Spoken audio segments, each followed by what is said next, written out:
सियासी तंजीमें ये दिल्ली काउंसिल है, बड़ी बहुत सालों से काम कर रही है। मैंने इनसे गुजारिश की है कि एक तो सियासी फुलदान अलग बात एक है, तो दूसरी तरफ अपने गृह में झाँक कर देखें। हमारे मदरसे के नाम पे जो मदरसा फैक्ट्री चल रही है, जो मदरसे के नाम पे जो कलेक्शन हो रहा है, इसको सब बंद करें। और मैंने उनसे गुजारिश की है कि जुम्मा के खुतबात के बारे में भी एक वर्कशॉप की जाए।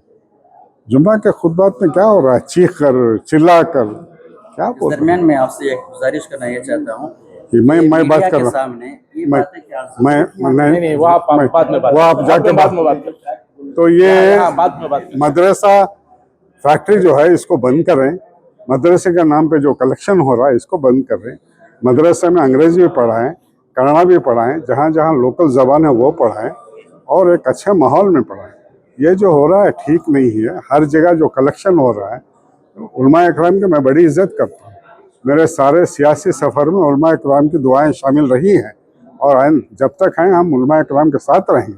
मगर जो हो रहा है वो ठीक नहीं है। इस सिलसिले में पहले यार मैं रिलीज किए जा रहे हैं, नहीं हो रहा, वहां तक आवाज नहीं पहुंच पा रही है। उसे मजीद मुअस्सर बनाने के लिए क्या किया जाना चाहिए? क्या इनको एक वर्कशॉप करना चाहिए। हर जगह एक ये करना चाहिए कि ये पॉइंट इस जुम्मा को ये बोलना चाहिए, इस जुम्मा में ये बोलना चाहिए।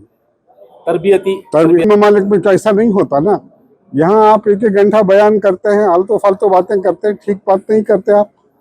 तो इससे मेरा गिला है। ये मैंने कहा कि हमारे गिरेबा में भी झाँक कर देखना चाहिए और आज के हालात हाजिरा में बड़ा हमको चौकन्ना रहना चाहिए। मैंने नौजवानों से भी अपील की है, हम दूसरों हमारे दोस्त अहबाब से भी अपील की है कि हमारे बच्चों के ऊपर नज़र रखें।